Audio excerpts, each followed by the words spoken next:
Hammaga assalomu alaykum. Podpishchikimdan savol tushgan ekan, savdo rejasini tuzib bering deb. O'zim ishlagan sistemani sizlarga ko'rsatib o'taman. Misol uchun, tradingga kirib kelgan odam tam 20, 30, 100 dollardan boshlaydi. Maslahatim iloji boricha kichkina summadan boshlamanglar. Baribir ham yo'qotaverasizlar agar tajribangiz bo'lmasa. Minimalni shu 500 dollardan boshlanaversin. Nima qilib bo'lsa ham mana shu pulni yig'inglar, keyin tradingga kiringlar va mamnaq turib savdo qilishga harakat qilinglar. Qaranglar. Birinchi kun plankani qo'yib olishimiz kerak bo'ladi. 10 dollar ishlaysizlar. Ikkinchi kun 2 deb bosib qo'yaman, 11 dollar. Uchinchi kun 12 dollar. Shuna qilib ketdi, dalishga ketaverasizlar. 13, 14, 15 dollar. Mana Excelda ko'rsatib qo'yganman. O'zimcha endi hisob-kitob mabodo noto'g'ri bo'lsa, shuni ham aytib o'tinglar. Bir oyda agar shanba oddiqqa olib tashlaydigan bo'lsangiz, plus minus 390 dollar ishlayotgan bo'lasizlar shu 500 dollardan. Sizlar savol berishingiz mumkin, har doim ham bitimlarim omadli bo'lmasligi ham mumkin, tam stop loss yoki bozor yurmasligi mumkin, minusda yopishi ham mumkin, to'g'ri.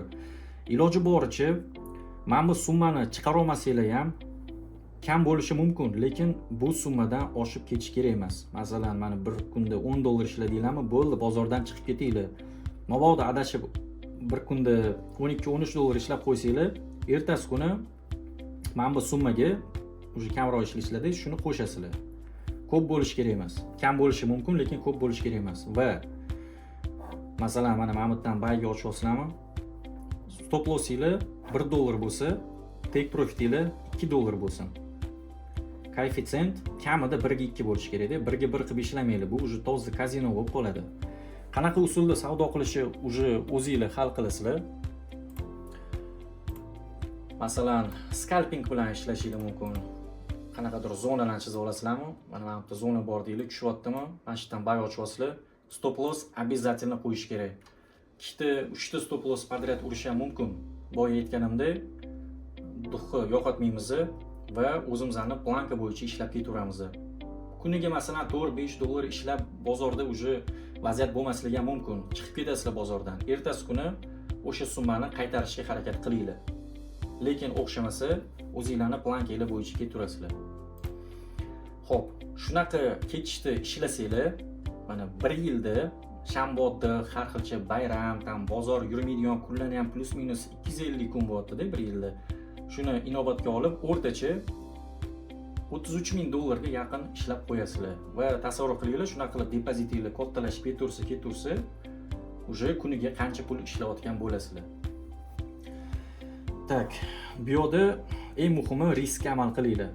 Общий summadan maksimum 2-3% risk bo'lishi kerak. Mabodo endi unaqa ishlamasinglar kerak, podrяд stop losslar podrяд yo'qotishlar, endi u qanaqa odam trader bo'lish kerak.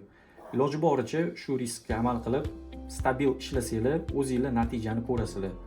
Bu amalda, ya'ni praktikada ko'p marta isbotlangan va o'zini mevasini ko'rsatgan sistema. O'zim ham ishlaganman, meni tanishlarim ham ishlagan. Juda ham samarali, foyda beradigan bir strategiya desa ham bo'ladi. Agar shu narsani qila olmasanglar, uje tradingdan qolishda foyda yo'q deb o'ylayman. Ani razgon, har xilcha tam qanaqadir katta risk ochish, ani kichkina summadan yaxshi pul ishlashyapti-yu traderlar degan narsani esingizdan chiqaringlar. Hammada ham bitimlari har kuni o'xshamaydi. Agar mamnaq ishlasanglar, uzoqqa borasizlar. Tradingda kim uzoq qoladi, kim stabil daromad qilsa. Ko'p pul ishlaganlar emas, именно stabil daromad qilgan odam tradingda uzoq umr ko'radi.